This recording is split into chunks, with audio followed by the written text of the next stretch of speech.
and welcome to another Agile IT Brown Bag. I'm your host, Sean Spicer, and this is a special, very short takeout session of our recent CMMC video that simply answers the common question, do you need GCC High in order to meet CMMC?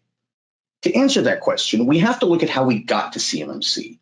So in 1979, FAR was introduced, the Federal Acquisition Regulation, and this was an attempt to streamline government acquisitions. Part of FAR is a set of mandatory clauses that must exist in every federal contract, covering things like OSHA.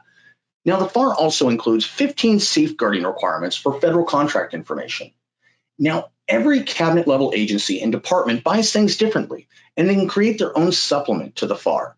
For the DoD, this is DFARS, which came about in 2010. It's important to know that DFARS adds on to the FAR and does not replace it. However, on December 21st, DFARS Clause 252.204-7012 went into effect. This required compliance with NIST 800-171 in order to protect controlled unclassified information, and defense contractors were given a year to meet this. Now, the problem is that there is no certifying body, and the government is forced to just trust that contractors are actually reading their contracts and that they're following the rules that are laid out in them. They do this by putting out SSPs and POAMs, system security plans, and plans of action of milestones. The SSP says what is working and already in place, and the POAM is an outline of how they will reach full compliance. The problem is that many contractors don't even have those, and of those that do, tons of them wrote them when DFARS 7012 went into effect and haven't touched them since. This opens them up to lawsuits under the False Claims Act. The False Claims Act dates back to the Civil War. It's also known as the Lincoln Law, but has gained much more power since the 1980s. The FCA is meant to prevent contractors from defrauding the government. It's unique because it lets individuals sue on behalf of the government and then get a portion of the damages. In 2019, the Department of Justice obtained over $3 billion in FCA settlements, including an $8.6 million settlement with Cisco for undisclosed security vulnerabilities. This obviously isn't working.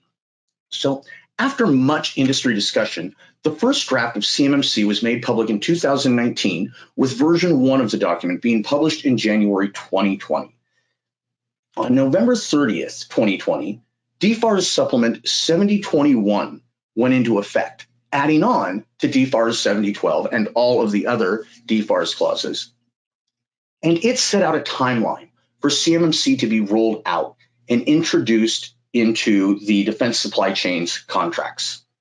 For the first time, cybersecurity will require a third-party assessment. However, it also added the immediate requirement that contractors perform a self-assessment against the 110 controls in NIST 800-171 and submit it to the DoD Supplier Performance Risk System prior to renewing or being awarded any new contracts. So let's look at how this lays out and whether you'll need commercial or GCC High in Microsoft 365. For protecting federal contract information, you'll be able to meet levels 1 and 2 in Microsoft 365 commercial. For meeting CMMC levels 3, 4, and 5, you're going to need commercial. That's right.